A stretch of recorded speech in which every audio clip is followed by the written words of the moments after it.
Vez ao canal Conhecimento de Física. Hoje nós estamos aqui no terceiro episódio nessa série de podcasts. É um episódio um pouquinho diferente.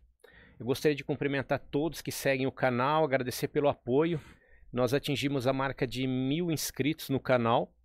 É algo muito bacana nesse trabalho nosso de divulgação da ciência, em particular da física. E hoje estamos aqui, eu e o Lucas. Lucas, o nosso co-host do canal. Quer falar um pouquinho aí, um oi pro pessoal? Sim, olá pessoal, tudo bem? É muito bacana que o canal atingiu 1000 inscritos e esperamos aí que os próximos 1000 venham logo. E é muito bacana, o episódio de hoje vai ser um episódio bombástico. Valeu, Lucas.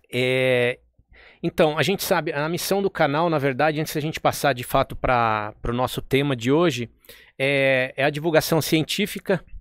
A gente fazer esse trabalho de trazer para a sociedade os conhecimentos de física de uma maneira acessível, fazendo conexões com atividades, situações do dia a dia. E a gente tem aí da ordem de 120 vídeos no canal. Se você está chegando aqui pela primeira vez, a gente pede gentilmente que você visite outros vídeos, né? Acesse. E hoje, essencialmente, a gente vai estar falando de um tema que é realmente... Eu quero fazer aqui até umas colocações iniciais para a gente situar, na verdade, a motivação de fazer esse vídeo. Eu já estava conversando com o Lucas e a gente, né, até fez uma breve pesquisa sobre esse tema que a gente vai estar falando e não tem nenhum podcast que abordou até o momento essa temática, tá? Então, provavelmente outros virão, esse assunto vai ser debatido muito amplamente. E, essencialmente, o tema está sendo discutido amplamente na mídia internacional. Existem diversos canais, blogs, tópicos, páginas diversas sobre o tema. Mas no Brasil, até infelizmente eu diria, isso ainda não chegou assim com a profundidade de penetração, né, na sociedade, nas nossas atividades do dia a dia, como já aconteceu lá fora. E eu estou falando essencialmente do que? O tema do nosso podcast de hoje, esse episódio número 3, é ChatGPT e temas relacionados, tá? Só que antes da gente começar a discutir sobre o tema, eu gostaria de fazer um breve retrospecto para situar a física de uma maneira um pouquinho mais assim, apropriada sobre o tema. E a ideia, deixa eu só confirmar com o pessoal, tá ok. A gente vai dar sequência então. Então é assim, olha, o primeiro ponto é, se você quer saber um tutorial apropriado sobre ChatGPT, fica até o final que vai valer a pena, tá? Esse é o primeiro ponto. Mas antes da gente passar de fato para o ChatGPT, a gente sabe, né, principalmente aqueles que são mais ou menos da minha idade, ou pelo menos uma parcela do canal, a gente conhece lá dos anos 70, 80, antes, depois, a fita cassete, tá? A gente tinha ali o toca-fitas, né, que a gente utilizava, e a gente, essencialmente aqui, a gente tem a presença, assim, ampla do magnetismo para que esse dispositivo funcione, tá? Esse é o primeiro exemplo de informação através de uma mídia, digo, mais acessível nos nossos dias. Eu podia falar aqui do LP, que ali a gente tem a agulha, outra física maravilhosa associada a essa questão do som, da informação, mas isso aqui é para a gente situar um pouquinho. Inclusive, não pode deixar a fita cassete no sol, né? Porque senão ela perde exatamente essas propriedades magnéticas e aí ela perde a gravação, né? Exatamente, porque você desalinha ali os momentos magnéticos, né? Você dá energia térmica e a informação contida naquele alinhamento sistemático de spins, né? Para que a informação seja de fato colocada nesse dispositivo, ela é perdida. E aí o que acontece? E tinham vários cuidados que a gente tinha que tomar antigamente sobre a fita e tal. Não podia aproximar de imã, assim como a televisão e coisas relacionadas. Uma outra situação que a gente tem agora, trazendo um pouquinho pro, né, talvez mais próximo dos nossos dias, é o disquete. Talvez muitos que estão assistindo não conhecem o disquete. A gente tinha aqui a capacidade de armazenar da ordem, acho que era 1.4 mega. Era nada, né, na verdade. Inclusive, muita gente, às vezes, no Microsoft Word, hoje em dia, que tem o ícone de um disquete pra salvar, fala, meu, o que é esse ícone, né? É o próprio, né? É o próprio, é o disquete aqui, olha. Vamos registrar. Então, segundo exemplo. Agora, paralelo a isso, nós tivemos as fitas VHS, que a gente tinha aqui. Essa fita aqui, inclusive, é uma fita que é o meu trote quando eu ingressei na faculdade, tá? A gente considera a possibilidade de colocar isso aqui na internet em algum momento, mas ali a gente já tinha o vídeo daí. Não era só o áudio, né? Mas a gente já tinha a informação de uma armazenada em vídeo, né? Som e vídeo. Som e imagem a gente falava, né? Sim, e aí tinha... Quando a gente ia alugar uma fita, por exemplo, a gente tinha que devolver ela rebobinada, senão tinha que pagar uma multa. Exatamente. Tinha várias coisas, tinha uma maquininha para voltar a fita, para rebobinar. Sim. Um negócio, realmente, quem não participou desse período, né, que a gente está mencionando, vale a pena, por curiosidade, dar uma olhadinha. A gente já vai chegar no ponto, né, que, né, Lucas? Sim. Aí tem um CD que eu ganhei aqui, olha, de uma pessoa muito ilustre, que é o CD, não o CD em si, mas o CD é bacana, mas o que a gente queria pegar é que aqui já é um outro paradigma, né? De armazenamento de informação, utilizando dispositivos que têm a sua base na física também. A gente não tem, infelizmente, tempo e condição de ir aprofundadamente em cada um desses dispositivos, mas é só para a gente mencionar. É bacana que posteriormente, daí hoje em dia nós temos o pendrive, por exemplo, os HDs externos, e ainda nós temos um outro nível que são as nuvens. Exatamente. Aí a gente chegou num nível que já é, né, com o advento da internet, a popularização da internet, a gente conseguiu fazer com que a gente não precise de um dispositivo físico, né, um dispositivo portátil para a gente armazenar. Aí surgem as nuvens que você está mencionando, né, Lucas? Sim. E a física contribuiu muito para esses dispositivos, e bem como para os nossos smartphones, para TV LED, como essa que a gente está vendo aqui, né, tá do nosso lado. E aí, esses dispositivos, esses aparelhos, eram aqueles, ou são aqueles utilizados para transmitir informação, notícias.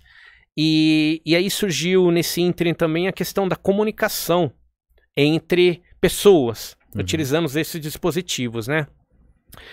E aí surgem ferramentas de busca, né? Fazendo um breve, né, resumo, por favor, isso aqui é muito sucinto, pode se aprofundar quem tiver interesse.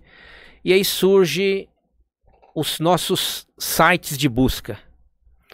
Do tempo Na verdade, antes de chegar nos sites, vamos falar assim, vamos tentar situar aqui. Me ocorre que a enciclopédia Barça, né? Verdade. Tinha que procurar por ordem alfabética um determinado tema, né? O pessoal vendia a enciclopédia de porta em porta, era um negócio caro, né? Um negócio sofisticado, né? Muito. As enciclopédias Larousse Cultural. Era difícil quando você queria procurar um tema e você não tinha enciclopédia daquela letra, por exemplo, a letra C. Aí você tinha todas, menos aquela. Tinha que emprestar ou consultar na escola. É um negócio fascinante que, né, hoje não se fala disso. Sim. E essa era a nossa, né, a ferramenta de busca, uma enciclopédia. E aí o que ocorre? Com a revolução, né, da internet, surgiram os sites de busca. Alguns deles já saíram, né? Você até mencionou... O KD, Yahoo.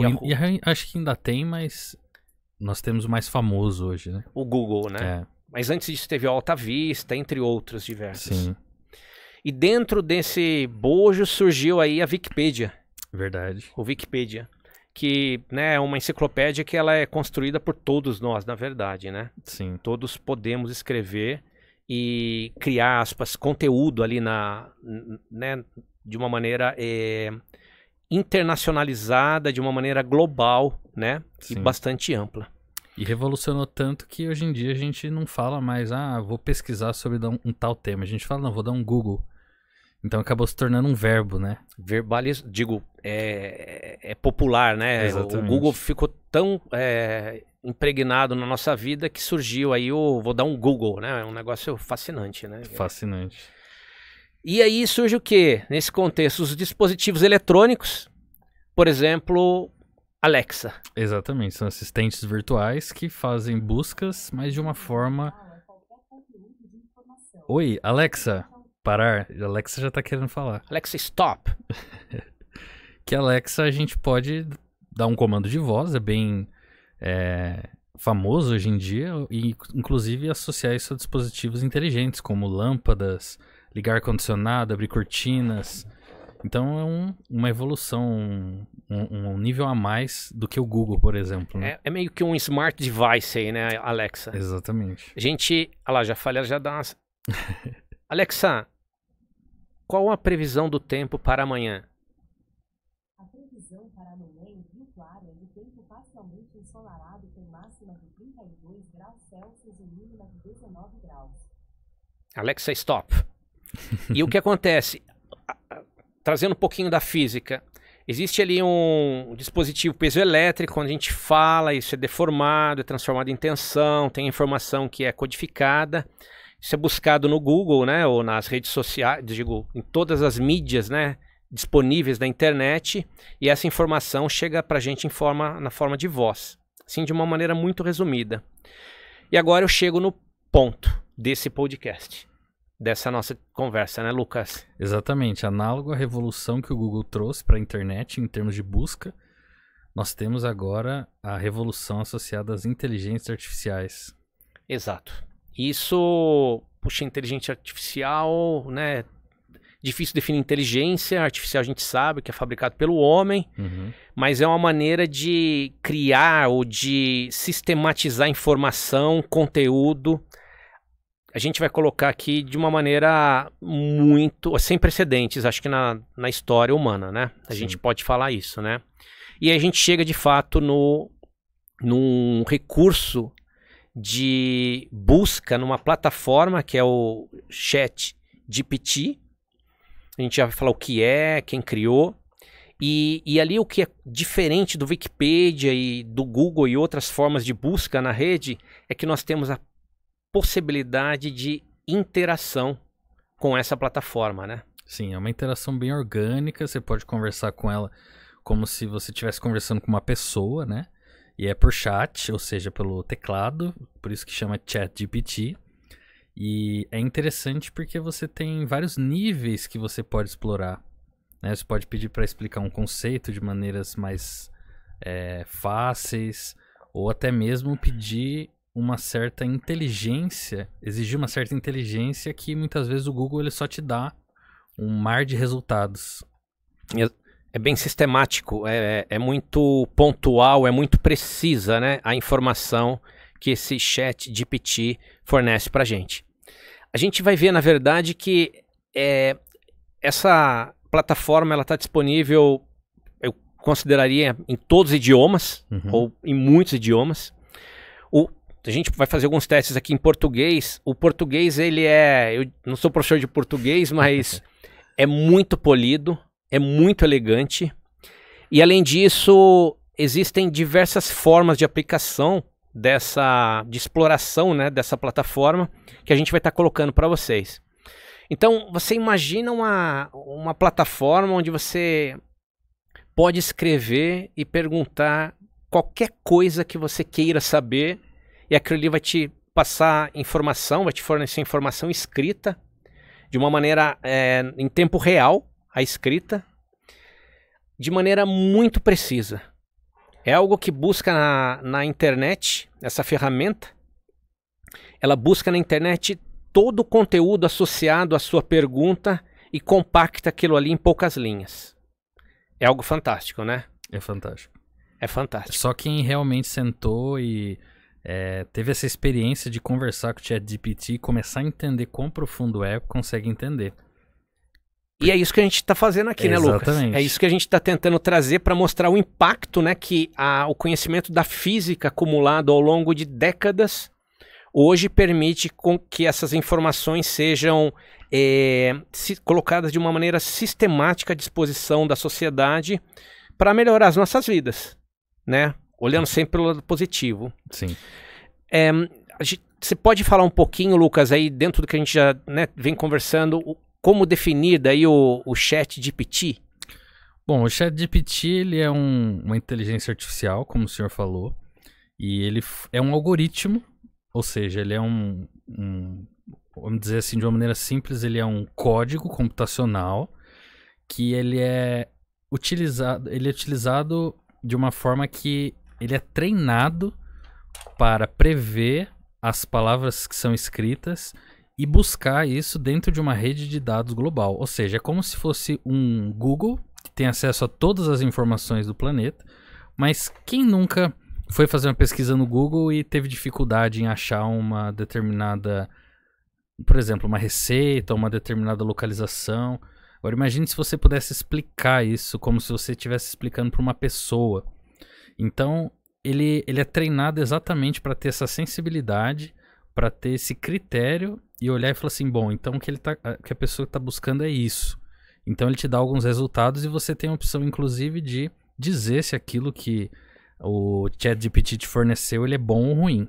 E isso vai ajudando exatamente nesse algoritmo que está sendo treinado 24 horas por dia, 7 dias por semana. Então é mais ou menos isso. Tá. Na verdade, como você mencionou anteriormente, né? A gente pode colocar isso aí dentro de um guarda-chuva chamado inteligência artificial, né? Uhum. E quem criou, na verdade, a gente estava conversando também, quem criou o ChatGPT, né? Tem os nomes ali, a gente, né, fica para quem quiser se aprofundar, mas um dos nomes envolvidos é o Elon Musk. Ele participou né? da criação disso daí, é um negócio que provavelmente vai interferir, vai influenciar, aspas, por favor, vai ditar de alguma forma algumas das relações que nós temos, né, seja do ponto de vista social, negócios, perspectivas diversas.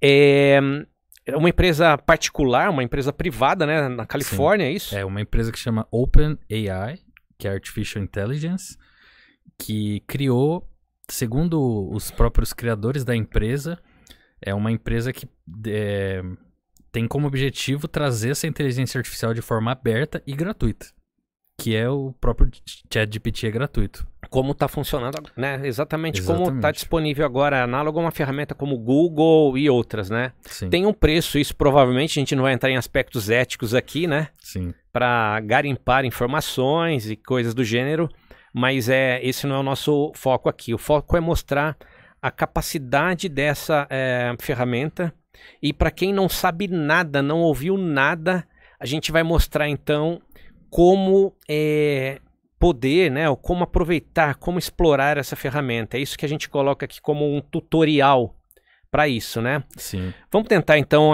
vamos fazer uma simulaçãozinha, vamos mostrar para o pessoal como que a gente faz para a gente ter acesso? Vamos colocar aqui na TV agora o computador. Então, o primeiro passo é abrir o navegador e você vai entrar no site do ChatGPT, que é chat.openai.com. E aí você vai entrar no chat e você vai precisar fazer uma conta, um cadastro rápido, porque todas as suas conversas são salvas dentro do sistema do ChatGPT e você pode retomá-las a qualquer momento, que é como se o próprio ChatGPT tivesse a memória do que você conversou com ele, você pode retomar em qualquer ponto. Então, é muito interessante, porque aqui quando a gente entra, aparece aqui alguns exemplos da capacidade do ChatGPT. Nós temos aqui, por exemplo, explicar a computação quântica em termos simples, coisas do tipo. Só para esse cadastro, essa inscrição que é feita é análogo a quando a gente abre um e-mail no Google. É algo muito simples, né? Sim. É só colocar ali o endereço eletrônico, o nome, o telefone e acabou, né? Essa é algo muito simples para se fazer mesmo, né? Exatamente. Então, por favor, Lucas, estava falando dos exemplos. Dá alguns exemplos exatamente para... A princípio, quando você entra aqui no ChatGPT, parece uma coisa super simples, mas a gente vai fazer alguns exemplos aqui que mostram profundidade. E a gente está muitas vezes acostumado a ver inteligência artificial nos filmes, nos seriados, é aquela coisa futurística, utópica, mas a gente está aqui para mostrar que o futuro chegou, o futuro está aqui, e é uma coisa impressionante. Então nós temos aqui, por exemplo, alguns exemplos, explicar a computação quântica em termos simples. Tem alguma ideia criativa para o aniversário de uma criança de 10 anos? Como eu faço um request, uma solicitação HTTP no JavaScript? Coisas desse tipo. Então, você pode perguntar qualquer coisa. A gente vai começar... Tipo, ó, acho que seria legal pro público, né? Um tema que o pessoal fala bastante é mecânica quântica. Tem até um pessoal que gosta de falar de temas, né, relacionados que não são científicos associados à mecânica quântica. Então, acho que uma perspectiva bacana, até para trazer o que é a mecânica quântica para o pessoal que está assistindo, seria a gente colocar no ChatGPT agora, por exemplo, o que é mecânica quântica. Beleza.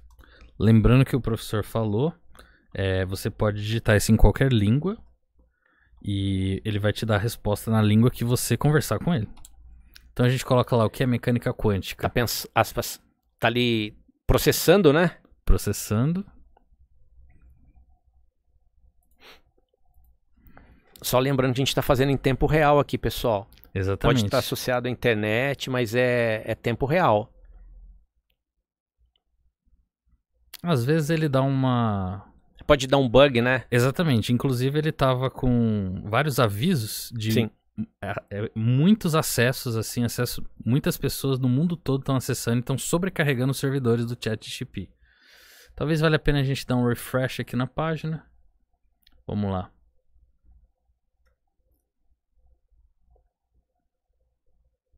Se você quiser fechar aquela abinha ali, ó. Essa aqui? É. Essa aqui é a própria. É a própria, achei que você. Eu acho que nós estamos com um problema de internet. Ah, não.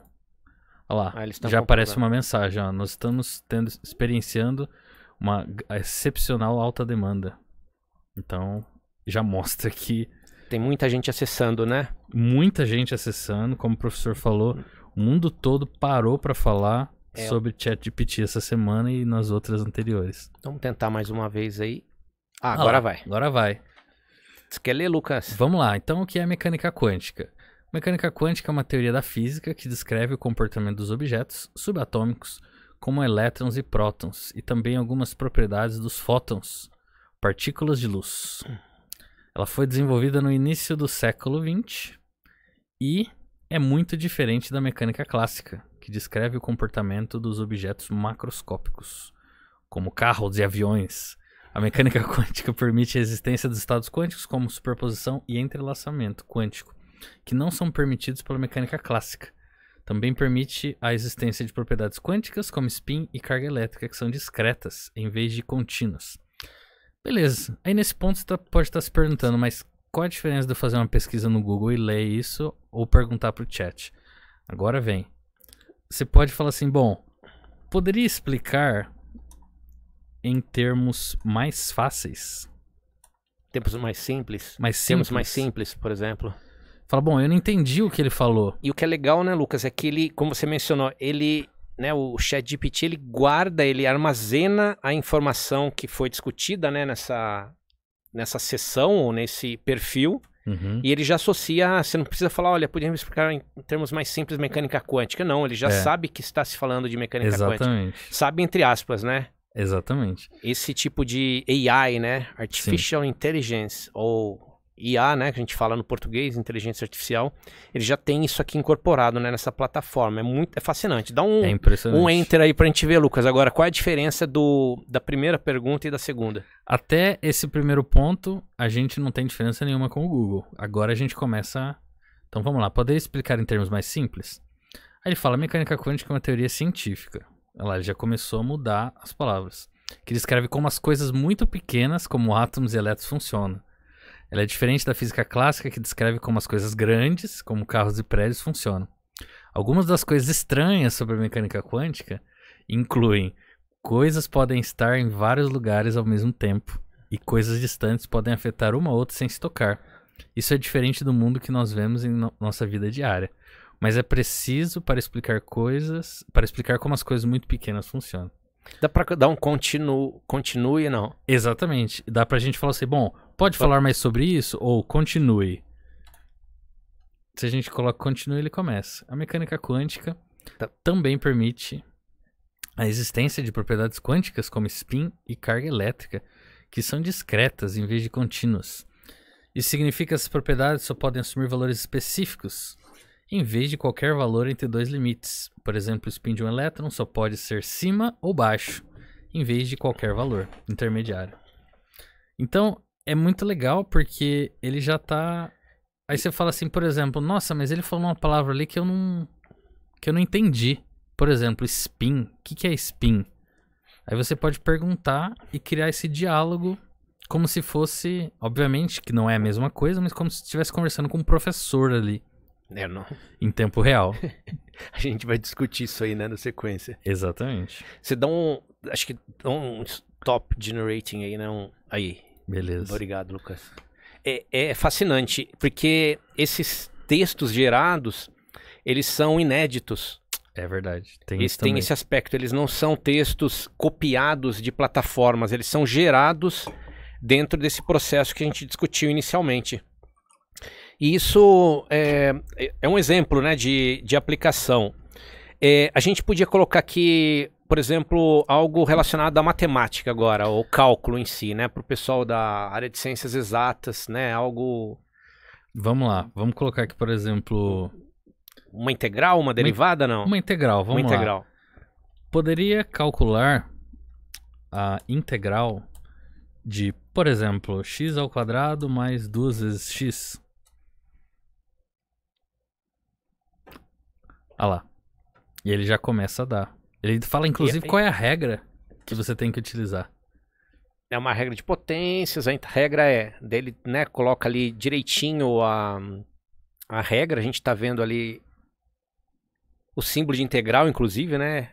Uhum. Vamos ver se ele coloca constante no final, né? Porque não tem limites. Exatamente. Tá fazendo passo a passo, a gente não vai detalhar aqui para o pessoal que é da área, daí pode olhar com mais calma, né, Lucas? Exatamente, mas é passo a passo mesmo. Ele apareceu as constantes já, olha. Este é o resultado final da integral, em que C é a constante de integração. Aí você pode se perguntar, mas por que tem que ter a constante de integração? Vamos perguntar? Por que aparece separado a constante... Por que aparece a constante de integração? Opa, constante de integração. De ver aqui, né? Por quê? Né? Tipo, eu não entendi. Por que aparece a constante de integração? É uma situação real, a gente está simulando, né? Sim. Constante de integração aparece na resposta final de uma integral, porque a integral é uma operação que descreve a área, né? Apareceu um errinho ali, olha, sob a curva de uma função. Isso significa que a integral de uma função não é única, pois existem várias funções que podem ter a mesma curva, mas diferentes deslocamentos verticais. A constante de integração representa essa ambiguidade na resposta final da integral. Ela é adicionada para indicar que a resposta final é uma família de funções e não uma função específica. Cada valor diferente de C, constante de integração, representa uma função diferente na família. E todas as funções na família têm a mesma curva, mas diferentes deslocamentos verticais. Em outras palavras, a constante de integração é adicionada para representar qualquer deslocamento vertical adicional que pode ser aplicado à função original. E esses deslocamentos verticais podem ser representados por qualquer valor de C. Impressionante. Olha, é muito bom, é muito profundo. Sim. Né? Tem um dos pontos que o pessoal da física, o pessoal da matemática, até mesmo o pessoal da computação ou engenharias, né, geralmente ou você ama ou você odeia, que é programar em alguma língua. Isso né, eu tinha, né, em outros momentos da nossa história, né, essa questão de você amar ou deixar, né? Sim. Enfim, o que essa plataforma faz de uma maneira que nos surpreende é escrever programas. Códigos. A gente pode dar um exemplo aqui. Nós já fizemos alguns testes. Por exemplo, para escrever um programa simples na linguagem Python. Por exemplo, para a gente acender um LED. Beleza, vamos lá. Esse pode ser educado, né? Poderia gentilmente me fornecer um código em linguagem Python para acender... Acho que tem um typo no Python. Opa, tá aqui. Mas ela é inteligente, ele vai entender. Provavelmente entenderia, né? Para acender um LED, por exemplo, a cada 10 segundos. Então vamos pedir para ela. Ou para ele. Não sabemos o gênero da inteligência artificial. Tá processando. Se não tiver muito acesso, provavelmente Claro, aqui está um exemplo de código Python que acenderá um LED conectado a uma porta GPIO do Raspberry. E a cada 10 segundos, aí aparece o código. Inclusive, a inteligência artificial comenta o código. Com comentários, né? Olha lá, ele tem o símbolo, né, do comentário, né? É o hashtag. Configura a porta GPIO para usar o esquema de numeração de pinos, BCM, define o pino do LED, configura a porta do LED como saída. E dá para testar mesmo, pessoal. Isso não é... A gente já fez esse teste mesmo, né, Sim. Lucas? E funciona muito bem mesmo. É algo que é uma mudança de paradigma ampla, né?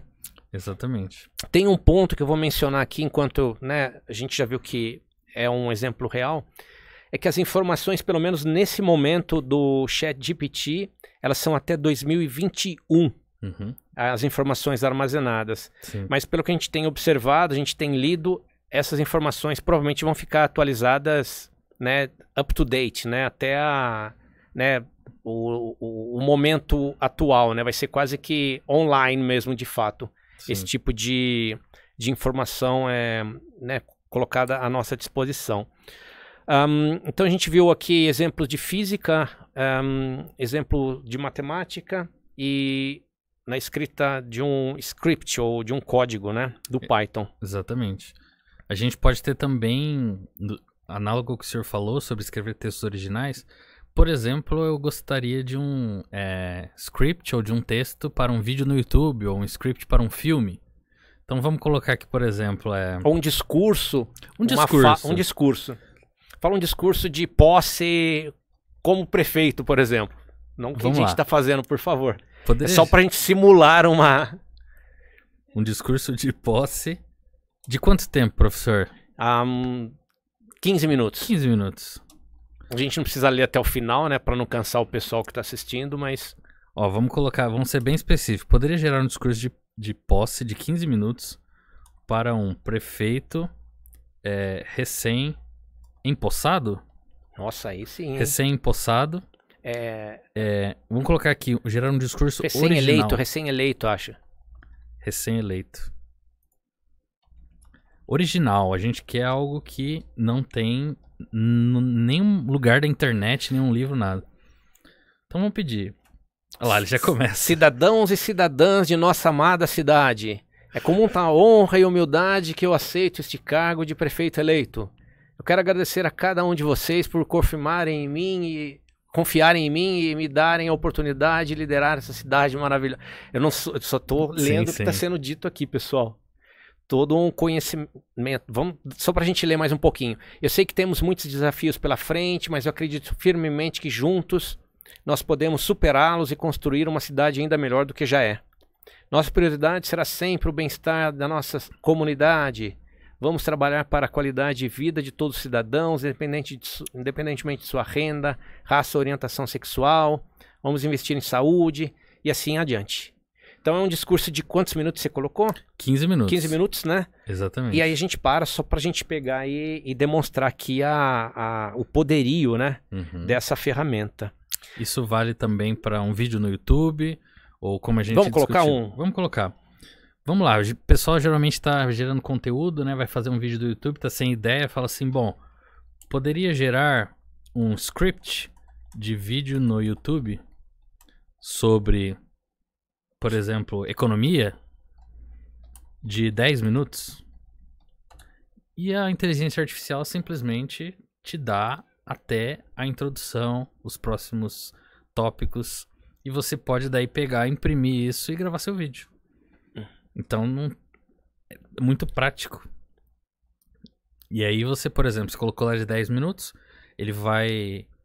a inteligência artificial vai redigir um texto cuja leitura demore 10 minutos. É bem vinculado nessa, né, no nosso tipo, na cadência da nossa fala, né, o típico, né, do ser humano médio, né, de fala muito rápido, fala muito lento, mas é muito bem estruturado mesmo, né? Sim. Nós temos, obviamente aqui a gente pode, crescimento econômico, introdução, parte 1, crescimento econômico, parte 2, desigualdade econômica, aí vai listando sugestões que são muito bem estruturadas, né, e embasadas de acordo com o conteúdo que está disponibilizado na rede, Sim. na internet.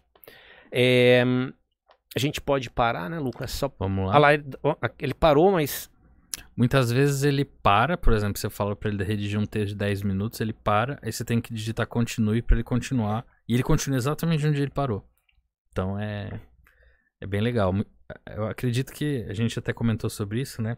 Ele faça isso de uma maneira automática para diminuir a quantidade de processos que estão sendo realizados ao mesmo tempo para que o sistema deles dê em conta, né? É uma demanda gigante, né? De informação pelo mundo todo, né? Então é fascinante mesmo. O que vale a pena a gente mencionar também é que informações históricas estão disponíveis, né? A gente podia perguntar, questionar informações que estão obviamente disponíveis hoje na internet, mas de uma maneira mais ou menos dinâmica, mais ou menos dentro daquilo que a gente mencionou, interativa. A gente consegue colocar uma questão e discutir um pouco sobre aquilo, né? A gente podia dar um exemplo sobre... a gente pode até pedir para escrever um pouco sobre Einstein, por exemplo. Sim. Poderia escrever um pouco sobre... Vou nem falar Albert Einstein, vou colocar só Einstein. Albert Einstein foi um físico teórico alemão, nascido em 14 de março de 1879, falecido em 18 de abril de 55. Ele é amplamente considerado como um dos maiores cientistas de todos os tempos e é conhecido por suas contribuições para a ciência da relatividade, a física quântica e a ciência da cosmologia. Aí em 1905 publicou 3 artigos científicos notáveis que revolucionaram a física. Esses artigos, conhecidos como os anos heróicos, né, anos mirabilis, tratavam da aqui tá errado, né? Fotoeletricidade, né? Fotoeletricidade, aqui tá fotoelasticidade. Então, se você não conhecer o assunto, você já pode se dar mal, olha. Acabamos de achar uma falha aqui, ao vivo e a cores. Mas a gente pode, inclusive, dar um feedback pro... Vamos dar um feedback? Exato. Boa, Lucas. Deixa ele terminar de escrever, porque daí aparece do canto direito uma mãozinha com o dedão pra cima e outra pra baixo. E aí a gente fala por que o pra baixo ou pra cima. Mas é interessante porque você fala assim, bom, se eu for lá no Google, eu falo assim, eu quero saber tudo sobre o Einstein, ou eu quero um resumo sobre o Einstein. Você fala assim, você vai ter que ler muitos textos, muitas vezes, muitos sites, muitos artigos, e muitas vezes você não tem nem a panorâmica. Aqui você pode simplesmente perguntar, fala, você pode me dar um resumo sobre os trabalhos mais importantes do Einstein? Ele vai aparecer, né? Exatamente. A gente tem... Tá acabando ali, acho. Einstein faleceu em 18 de abril de 55, mas sua contribuição para a ciência e a humanidade continua a ser estudada e admirada até os dias de hoje. Beleza. Legal. Aí ele acabou, a gente pode vir aqui, ó, nós temos um botãozinho para falar, olha, foi legal ou não foi legal. Eu vou colocar aqui que não foi legal, só pra gente poder fazer lá. Qual seria a resposta ideal? Aí a gente pode colocar assim, fotoelasticidade deveria ser fotoeletricidade. No texto, por exemplo. No texto, por Beleza. exemplo. Você... Foi efeito fotoelétrico, na verdade, só pra gente, né? Então a gente coloca aqui, tá em inglês, mas coloca this is harmful, unsafe, ou seja, isso é prejudicial, não seguro, não é verdade ou não é útil. Então a gente pode dar esses feedbacks que a gente ajuda, inclusive, a inteligência artificial. Nós vamos mandar. Isso. Beleza, fica salvo. Isso é igual quando a gente tá andando, né, em São Paulo, em alguma região, que você tem o Waze, e aí o Waze pergunta se você tá vendo uma placa de um estabelecimento tal, e você dá um ok. É exatamente essa correção que a gente tá fazendo no sistema, né? A gente está dando input para ele trabalhar melhor aquela informação e melhorar o sistema. Sim. Né? Muito legal. O que a gente estava falando também para trazer para, né, o pessoal que está assistindo hoje é um pouquinho sobre algumas empresas, o que algumas empresas estão fazendo.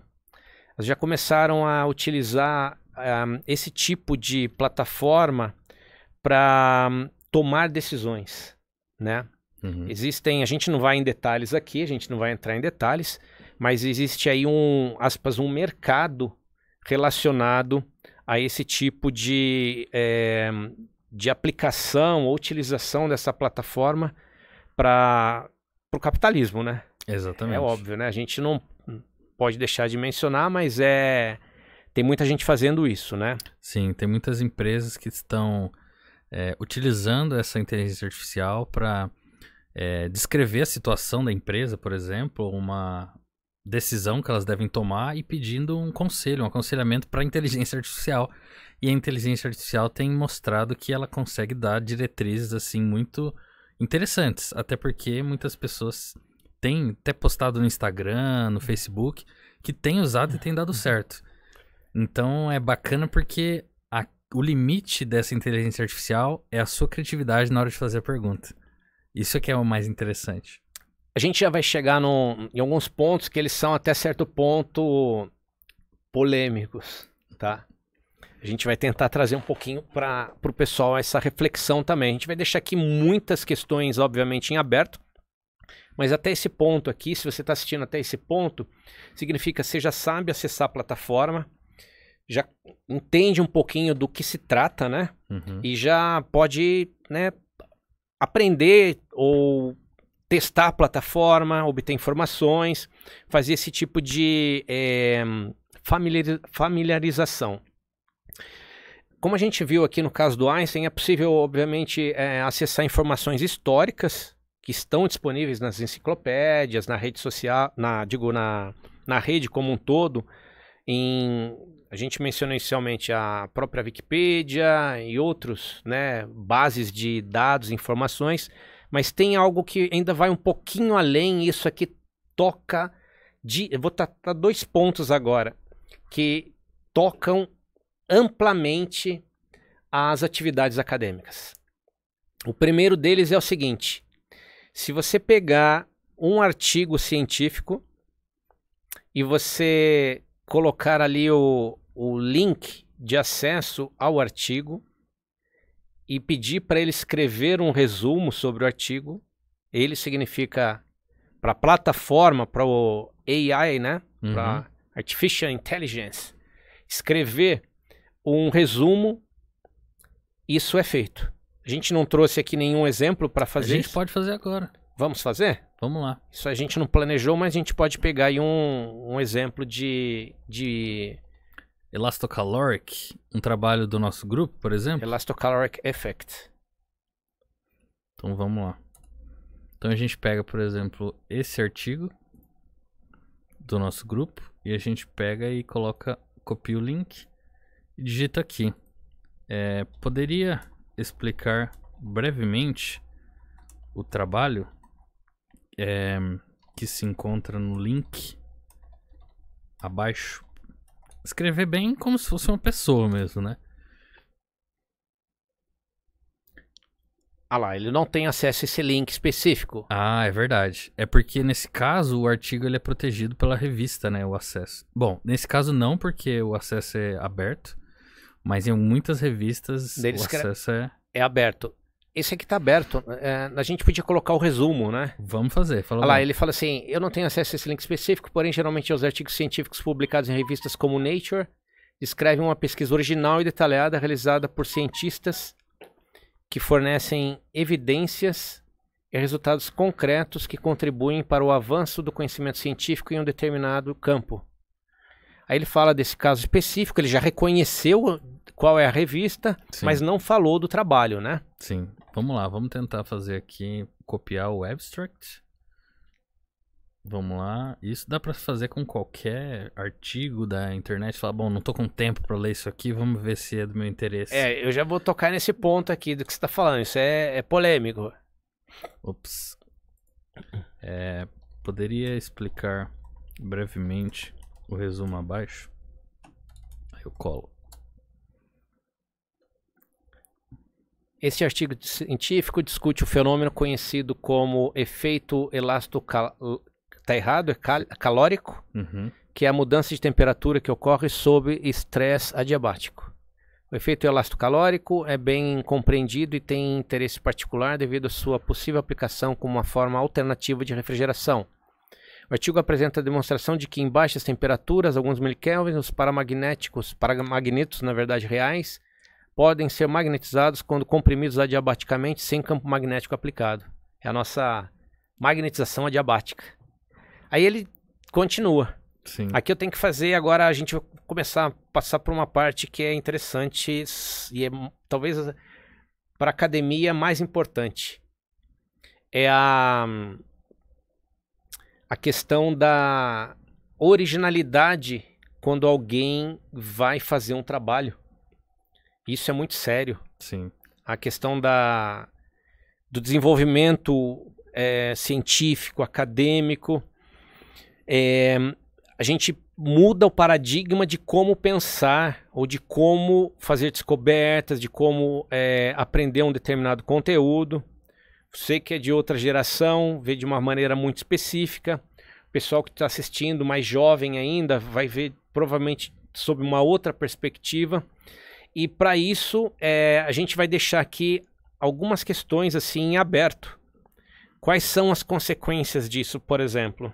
Sim. A gente vai dar alguns exemplos que são assim mais polêmicos até sobre essa questão da originalidade, da mudança de pensar, ou do impacto na nossa vida, seja social ou acadêmica, que é o que a gente está discutindo aqui em particular. Talvez, professor, antes da gente entrar nesse assunto, que tal a gente falar um pouquinho do senhor? Por exemplo, quando o pessoal aqui de casa vê um artigo como esse publicado numa revista científica, talvez valesse a pena falar qual é o processo para chegar, o processo intelectual, a bagagem do professor, para chegar esse artigo numa publicação.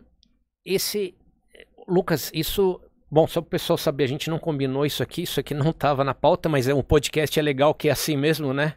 Isso é o espaço, é assim. Na verdade, a pesquisa científica, independente da área de pesquisa, ela passa por um processo realmente de descoberta. Existem assuntos que são de interesse da comunidade científica, esses assuntos são partes... Eles constituem parte de projetos de pesquisa financiados por agências de fomento. Muitas vezes existem estudantes de graduação, mestrado, doutorado participando desses projetos de pesquisa que têm a sua originalidade, né? Por isso que é inédito.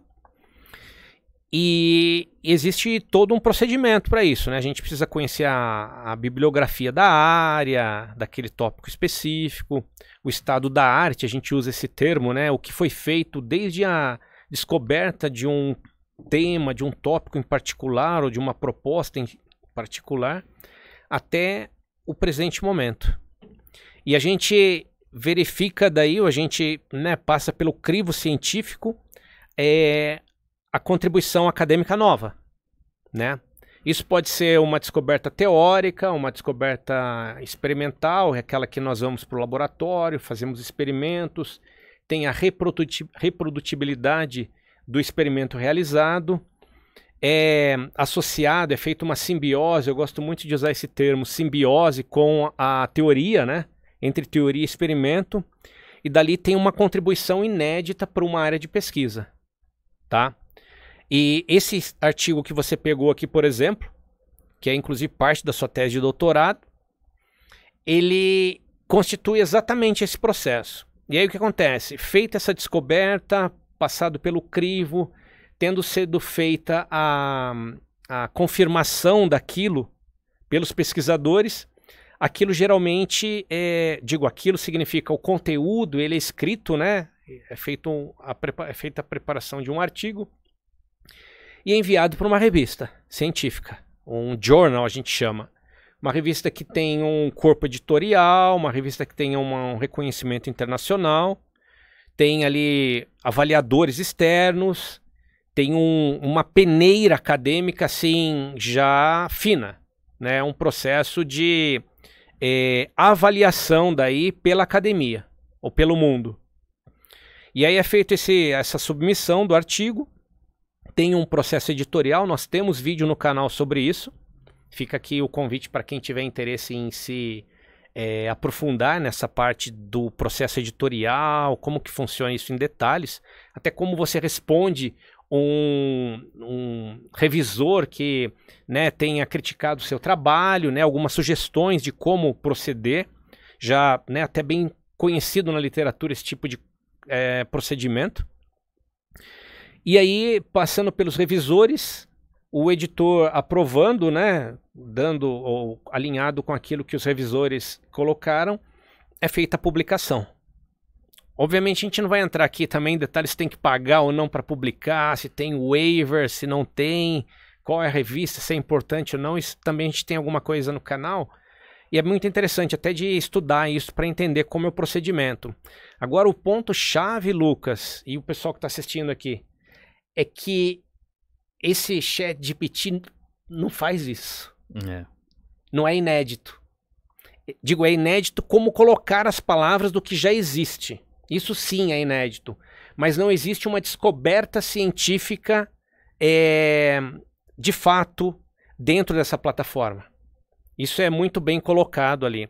Assim como ele não faz previsões em circunstâncias normais sobre o que vai acontecer na Bolsa de Valores, ele não dá sugestões de como investir ou onde investir. Por quê? Porque tem um processo que exige um estudo. Existe aí uma contribuição humana, uma análise que vai além daquilo que a inteligência artificial tem capacidade, pelo menos nos nossos dias, né? Se você assistir esse podcast daqui a 20 anos, talvez tenha mudado. Mas hoje é o estado da arte do que a gente está vivendo. Então, esse tipo de ponto que você destaca, Lucas, ele é muito importante para que os jovens que têm interesse em seguir na vida acadêmica, fazer pesquisa de verdade, descobrir, contribuir para a ciência, né? Criação de novas vacinas, dispositivos diversos para melhorar a vida das pessoas. Muitas dessas coisas você não vai encontrar no ChatGPT, tá? Existe muita informação, esse processo de interação, ele é legal, ele é bacana.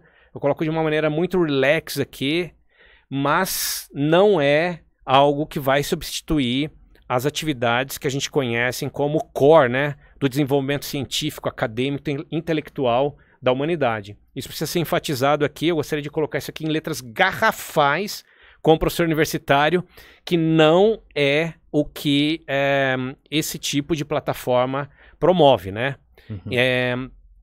Então, obviamente, para quem vai... Isso estou falando das ciências duras, né? Sim. Física, química, a parte de pesquisa em medicina, matemática, isso não é contemplado aqui. Agora, se na área de ciências humanas é possível sim criar resumos inéditos, fazer aí uma, aspas, interpretação de texto, como a gente já fez aqui até de um artigo científico nosso, né? Esse sobre o efeito ácido calórico e temas relacionados. Agora, eu pela segunda vez aqui, eu quero registrar que a descoberta científica genuína, a ciência básica fundamental, por exemplo, aquelas físicas que deu origem a ser, né, responsável por cerca de 30% do produto interno bruto americano, que é associado à mecânica quântica, essa não está aqui nessa plataforma, tá? Aí precisa estudar mesmo os livros clássicos, fazer experimentos no laboratório, fazer as contas de verdade, resolver exercícios e fazer aquilo que a academia prevê como processo natural de geração de conhecimento. Senão a gente banaliza o conhecimento de uma maneira absolutamente irresponsável, e não é esse o caso e nem é a proposta desse nosso podcast, dessa edição aqui que eu considero, aspas, especial por causa do número, né, que a gente atingiu de 1.000 inscritos.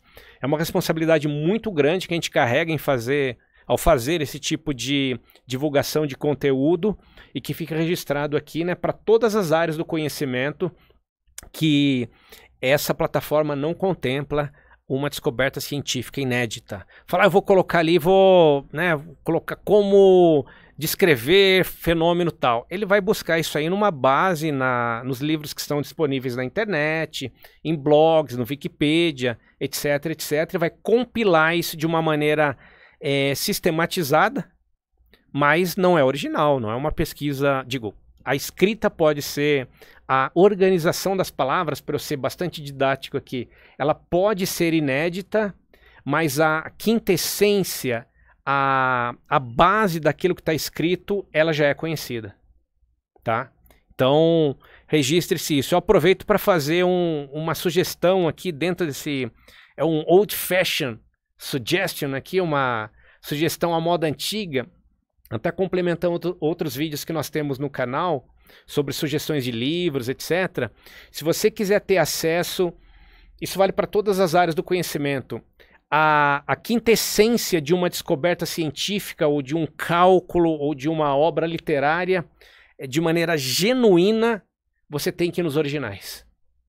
Não existe outra forma de você entender um trabalho se você não for nos originais. Isso vale se você quiser estudar de fato mecânica baseado no trabalho original do Newton, no Principia, vai lá no original, na edição em inglês, vai ter, assim, elegantemente descrito como ele pensou, como ele estruturou o trabalho dele do ponto de vista matemático, do ponto de vista das discussões. Então, esse tipo de plataforma não contempla essa verge acadêmica que deve fazer parte da atividade intelectual de quem pretende fazer descobertas que contribuam de fato para a vida das pessoas, para o bem-estar e temas relacionados. Então, eu gostaria de registrar isso aqui, fazendo um link relativamente longo com a sua pergunta original, Lucas, sobre o processo de divulgação de uma descoberta científica, ou como escrever, ou como publicar uma descoberta científica, né? Como é esse processo. Eu gostaria de colocar isso aqui de uma maneira muito clara, em letras garrafais, para que não haja aí uma interpretação de que há uma motivação da nossa parte em utilizar o ChatGPT, e provavelmente surgirão outras plataformas, já estão provavelmente em estudos. Sim, com certeza. Isso não é uma substituição das atividades acadêmicas. O que vai acontecer sim, e a gente esbarra em alguns aspectos éticos que eu gostaria de chamar a atenção no sentido para a gente refletir. Falo isso para os meus colegas, né, professores universitários, professores do ensino fundamental, médio, educadores, pais e estudantes também, obviamente, em todos os níveis. Eu falo isso com um sorriso no rosto, que é o seguinte: você passa um trabalho daí para a turma, daí o indivíduo vai lá e fala, olha, escreva para mim um trabalho de 2 páginas aqui sobre o tema tal. A gente pode fazer um trabalho agora aqui. Sim. A gente já demonstrou, né, Lucas? Dá para fazer isso. Mas aí a gente vai discutir mais, daqui a uns minutinhos, o que um autor que a gente considera como uma referência para esse tipo de reflexão fala, né? Exatamente. A gente trouxe aqui 5 pontos que vão tocar exatamente no cerne dessa questão do que é consciência, do que é conhecimento, do que é inteligência e o reflexo disso na vida moderna, tá? Então, eu gostaria de, nessa abertura aqui, deixar isso como reflexão aí. Deixe seus comentários aqui na sequência, né, sobre esse tipo de reflexão, porque é muito importante. E eu falo aqui de uma maneira enfática que é o primeiro podcast que está colocando esse tema para reflexão, tá? Obviamente, isso daqui a um tempo vai ficar muito popular, esse tipo de plataforma, a utilização da inteligência artificial. As ferramentas serão utilizadas de forma muito ampla. Provavelmente a gente, né, os educadores terão que refletir como conciliar isso com as atividades acadêmicas, escolares, de uma maneira saudável, de uma maneira salutar, que todos ganhem com isso, e a academia, o processo de aprendizagem não fique prejudicado, mas é algo no Brasil ainda incipiente que merece assim bastante reflexão, muita responsabilidade e uma reflexão, digo, muito profunda, para que a gente não cometa erros aí nesse processo, né? É verdade. Até porque baseado no que o senhor falou, se a gente fica dependente dessa ferramenta, existe um preço por trás disso, né? Que muitas vezes ele não tá explícito. Ou seja, se eu tiver uma redação para fazer e eu colocar lá no ChatGPT, parece que eu tô sendo esperto, parece que eu tô burlando o sistema. Mas existe um preço, né? Que muitas vezes é o preço da ignorância. Ou seja, eu vou perder a oportunidade de aprender sobre aquele tema, e isso feito reiteradamente, em algum momento, vai nos prejudicar. É interessante isso porque o senhor tocou no ponto que acho que é a discussão mais importante, né?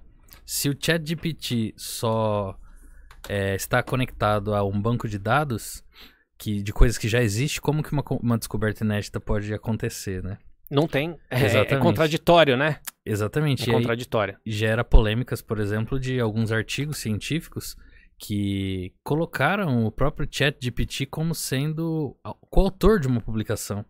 E isso gerou muita polêmica, né? Isso precisa ser enfatizado, isso aconteceu na Nature, né, Lucas? Exatamente. A gente pode mostrar tem aqui. a publicação, não? Temos a publicação. Tem até um artigo da semana passada na Nature. A gente pode até deixar o link na descrição do vídeo, já vou deixar na descrição para quem tiver interesse, sobre exatamente esse tipo de reflexão que a comunidade científica vem fazendo, né? Na verdade tem vários aqui, olha lá, aqui ó, esse aqui ó.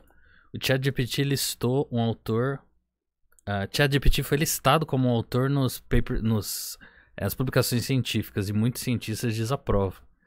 Então aqui nós temos um artigo que foi publicado, deixa eu abrir aqui, olha lá, referência 1. Olha só, nós temos aqui ó, Oncoscience. A área de medicina, acho, né? Na área de medicina, é um artigo que foi publicado ano passado. E aí você entra aqui no artigo para verificar o trabalho, os autores, e você se depara com o ChatGPT como sendo um dos coautores. E aí é o ChatGPT e um autor, na verdade, né? Exatamente. Um autor, digamos assim, real, e o ChatGPT como sendo, olha lá, ChatGPT Generative Pre-trained Transformer. Ele é o primeiro autor do artigo, inclusive. Então, polêmico. É polêmico porque, né, embora seja original, como o professor Mariano destacou, olha lá, OpenAI em São Francisco, Califórnia, que é o endereço da empresa OpenAI que criou o ChatGPT, e ele coloca aqui até em contribuição dos autores, author contributions, ou seja, o que cada um fez no artigo, né? Ele fala, por exemplo, que o ChatGPT produziu a maioria das perspectivas do artigo em resposta a um questionamento por esse autor. Então, é uma polêmica, né? É uma polêmica. É complexo. Eu, né, acho que essa publicação, isso é só um exemplo, né, Lucas? Existem vários. Diversos aqui. A gente pode até deixar os links no vídeo para o pessoal depois acessar. E o link do artigo da Nature que trata dessa reflexão sobre coautoria do ChatGPT, ela toca exatamente na questão que a gente abordou anteriormente, sobre até quando, né, até que ponto esse tipo de ferramenta produz conteúdo original, aspas, né, original, e pode ser reconhecido como, né, agora tratando desses artigos em particular, e qual o impacto na nossa vida, em particular na nossa vida acadêmica, que isso tem uma influência direta, né? Ela direta. Assim, é um impacto, por isso que eu acho que você mencionou no início, não sei se você usou o termo, um vídeo bombástico. Bombástico. Porque é um assunto muito complexo. E isso provavelmente se estende para diversas outras áreas, para a área de medicina, para fazer, aspas, não sei, a gente não fez esse tipo de consulta online, perguntar sobre procedimentos, na área de música, quem é de fato autor de uma música ou não, para fazer conteúdo, né, musical novo, né? Isso eu imagino que tem impactos assim amplos que a gente não consegue mensurar nesse momento, né? Sim. Aqui agora vale, né? Acho que eu... reflexão filosófica. Uma reflexão filosófica aqui, eu quero destacar, olha, eu não estou fazendo merchandising, é só uma sugestão, até porque já há alguns anos esse autor vem falando desse tipo de impacto nas nossas vidas, Estou falando aqui do grande escritor, historiador israelense Yuval Noah Harari. Trouxe aqui um exemplar chamado Homo Deus. Tá aqui o exemplar do livro, que a gente vai ler aqui agora. Obrigado, Aaron. Na verdade, existem outros livros desse autor, como Sapiens, 21 questões sobre o século XXI, acho que está até em cima aqui sobre a mesa. E ele trata, eu selecionei alguns pontos aqui, uma reflexão que eu já venho fazer há alguns anos, e isso aqui são palavras do autor, tá, pessoal? Lá no capítulo 9, vou ler um pouquinho aqui, daí se você... Tá? Trazer para o pessoal uma reflexão sobre o tema. Ele fala assim, olha, relacionado a toda essa parte de inteligência artificial, os reflexos desse tipo de tecnologia nas nossas vidas. E ele fala assim, ó, é um pouco agressivo até certo ponto, mas... E ele escreveu isso antes do ChatGPT, né? Antes de sair o ChatGPT. Ele já tinha provavelmente propostas desse tipo, né? E ele fala que... Vamos tentar resumir aqui. São 5 pontos que a gente destacou aqui. E é curioso que eu tinha marcado isso aqui alguns anos atrás também, tá? Coincidência ou não aqui. Fica aí a reflexão. Ele fala assim, os humanos perderão sua utilidade econômica e militar. E, em decorrência, o sistema econômico e político deixará de lhes atribuir muito valor. O sistema ainda dará valor aos humanos coletivamente, mas não a indivíduos únicos. O sistema ainda dará valor a alguns indivíduos únicos, mas estes constituirão uma nova elite de super-humanos avançados e não a massa da população. Eu interpreto essa última parte aqui como, por exemplo, quem está escrevendo esse tipo de... Tá trabalhando nesse tipo de inteligência artificial. Sim. Porque isso vai ditar, de alguma forma, a vida das pessoas, da grande massa que ele está falando, E a própria inteligência artificial vai fazer com que muitas profissões fiquem obsoletas, né? Muitas. Por exemplo, o que me vem à mente aqui, se esse ChatGPT for incorporado numa operadora de telemarketing, algum... chat de apoio de uma empresa para tirar dúvidas, resolver problemas. Muitas vezes a inteligência artificial resolve esses problemas sem necessidade de uma pessoa. É o robô, né? Que alguns bancos já usam e tal para fazer respostas automáticas, isso de uma maneira cada vez mais sistematizada para, infelizmente, tirar o trabalho humano que vai ter que ser de alguma outra, reconstruído ou readaptado, né? Sim. Aí o Harari, ele continua aqui, eu vou pro segundo ponto, tá? Que a gente destacou sobre a temática. Ele fala assim, a questão mais importante na economia do século XXI pode bem ser o que fazer com todas as pessoas supérfluas. Olha só. Que são as pessoas que vão perder espaço no mercado de trabalho. Sim. O que os humanos conscientes farão quando tivermos algoritmos não conscientes e sumamente inteligentes para fazer quase tudo melhor? Ele lança a questão aqui. Já é o caso, né? Já é o caso. Já tem aí um pouco disso que o Harari fala. Esse é o segundo ponto. Aí ele dá um exemplo aqui, logo quando o Uber saiu. Ele fala assim, ó, o Uber é capaz de gerenciar milhões de taxistas empregando apenas alguns humanos. Ele quebrou, o Uber quebrou o paradigma de táxi no mundo. Exatamente. Deixou mais seguro, você sabe quem é o motorista, se você pode fazer uma reclamação, né? Que antigamente você ia pegar um táxi, o cara era grosseiro com você ou fazia alguma coisa que você não gostava, você não podia reclamar. E hoje você tem esse recurso, né? Exatamente. Aí ele fala assim, na sequência, né, na obra, o Harari fala, a ciência humanista glorifica o pesquisador individual. E todo estudioso sonha ter o seu nome encabeçando um trabalho publicado na Science ou na Nature. A gente acabou de mencionar aqui, olha. Sim. mas um número crescente de criações artísticas e científicas é produzido atualmente pela incessante colaboração de, aspas, todo mundo. Quem escreve a Wikipédia, uma pergunta, ele fala todos nós. De alguma forma, essa tecnologia que a gente está apresentando, a gente está discutindo aqui hoje, ela também é escrita por todos nós, né? Exatamente, porque pega as informações que já estão pré-estabelecidas, né? E os feedbacks que você mencionou anteriormente, né? E aí vem também a questão de, embora a Wikipedia seja um excelente lugar para você buscar a fonte, mas se ela é escrita por qualquer pessoa pode entrar lá e modificar as informações, o quanto é importante ir nos trabalhos originais para você ver se aquilo realmente é verdade.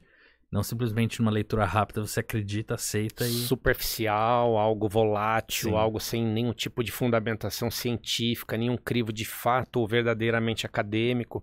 A gente mesmo achou, né? Nós achamos alguns erros aqui na própria escrita ao fazer comentários sobre o nosso trabalho, né? Sim. Então fica essa reflexão. Vou fechar aqui, Lucas. Beleza. Se me permite, Vamos lá. A gente faz as considerações finais.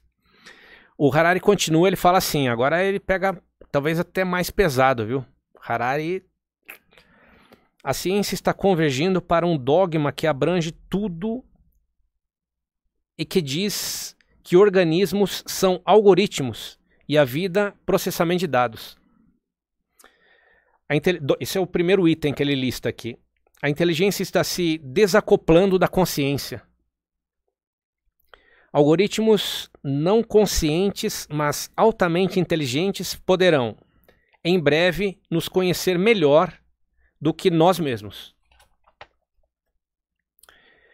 Aí ele continua, ele fala assim, esses 3 processos suscitam 3 questões-chave que espero que fiquem gravadas em sua mente muito depois de você ter terminado a leitura deste livro. É meio que um, aspas, spoiler aqui, mas Vale a pena, se você não lê o livro, você não dá pra gente se aprofundar. Análogo ao que a gente está falando sobre uma ciência feita de forma verdadeira, de forma real, de forma, né, clássica, como se espera que seja feita, né? Ou continue sendo feita. Ele coloca aqui 3 questões. A primeira é assim: será que os organismos são apenas algoritmos e a vida apenas processamento de dados? 2.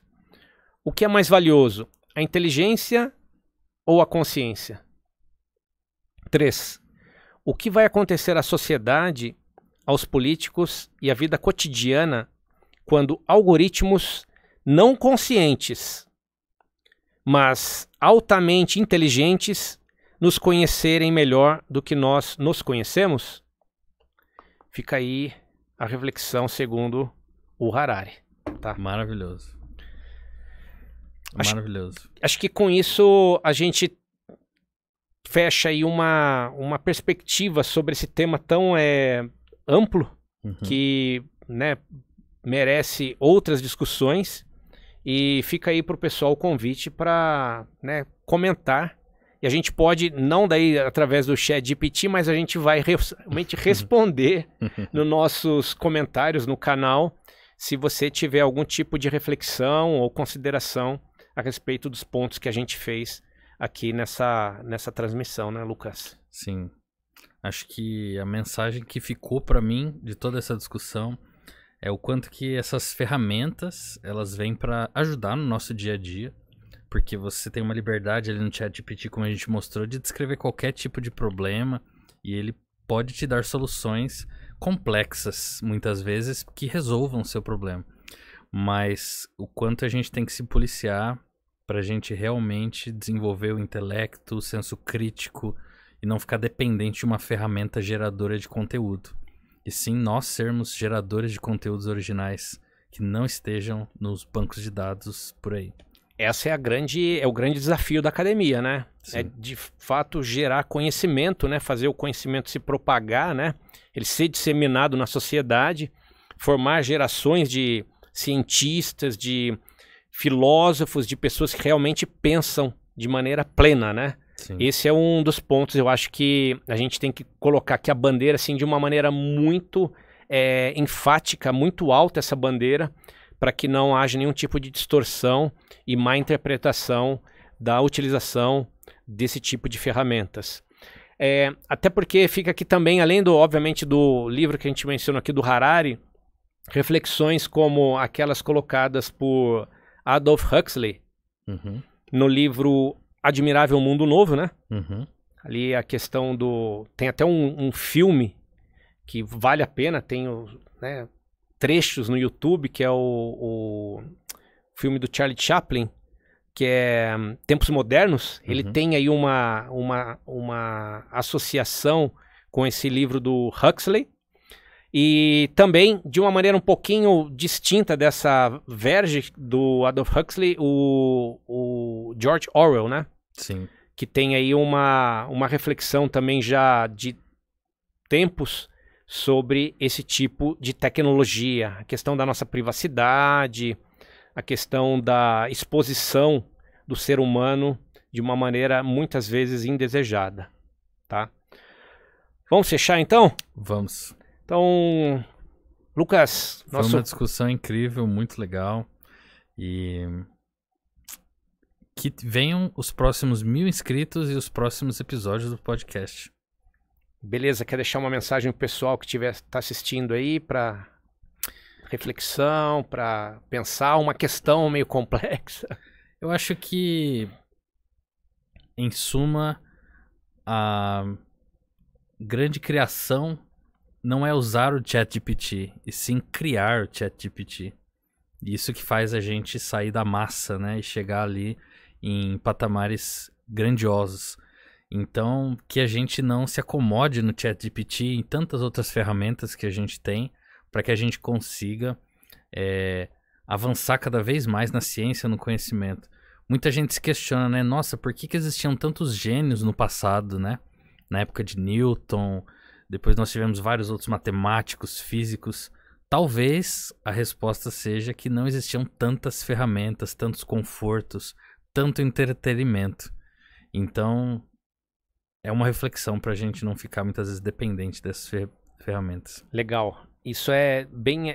a gente até comentou, acho que num outro episódio, a questão de o excesso de informação leva à ignorância, né? Sim. É o que a gente tem hoje, é um pouco disso, né? Exatamente. E o excesso de redes sociais também, ele tem influência direta, né, na nossa capacidade de reflexão, na nossa capacidade de exercitar o entendimento, a compreensão de temas. Tem artigos sobre isso, a gente até mencionou também, acho que em outros episódios. Sim. Acho que é um pouco disso que você está falando, né? Exatamente. Por exemplo, a gente mencionou do algoritmo do TikTok ou do Instagram, que fazem você se viciar naquele tipo de estímulo, né? O estímulo é a geração da dopamina rápida, né?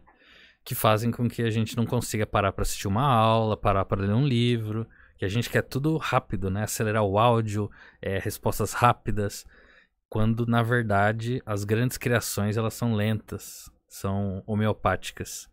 Então é um processo, né? É um processo. Até porque grandes centros, a gente, né, tá encaminhando aqui, mas vale sempre esse tipo de reflexão.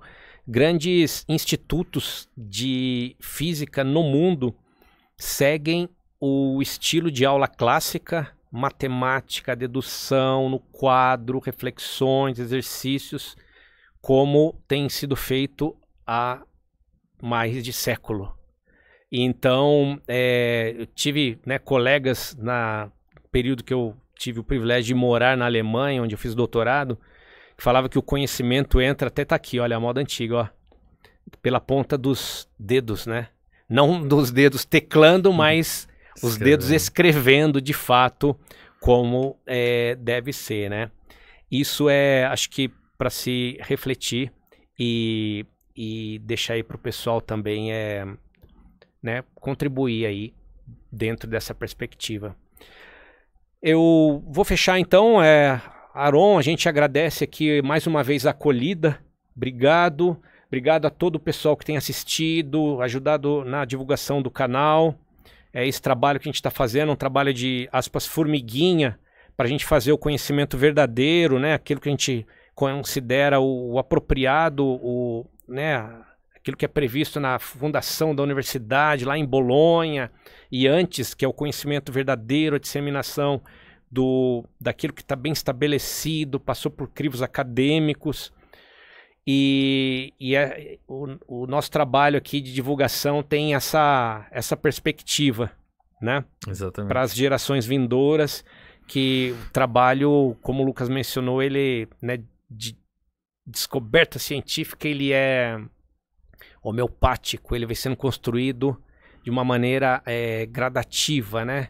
É bastante cartesiano, né? Do mais simples para o mais complexo, resolver os problemas de uma maneira bastante eficiente, otimizada, para ir atingindo resultados legais e poder contribuir para o conhecimento verdadeiro, tá? Você pode depois dar uma olhada, pode perguntar para o ChatGPT como ficar rico, ele vai te dar sugestões. Você pode falar como ganhar o meu primeiro R$1 milhão, ele vai te dar sugestões também. Como fazer, né, diversas questões aí que a gente está acostumado. Vale a pena dar uma, aspas, brincada com a ferramenta para saber o que o ser humano tem pensado e colocado à disposição aí da sociedade no sentido mais amplo, tá bom? Aproveita então, se o Lucas me permitir aqui, eu vou desejar a todos, todas, pessoal, né, que tem nossa pequena comunidade aqui, bons estudos, boa física, se cuidem e até a próxima.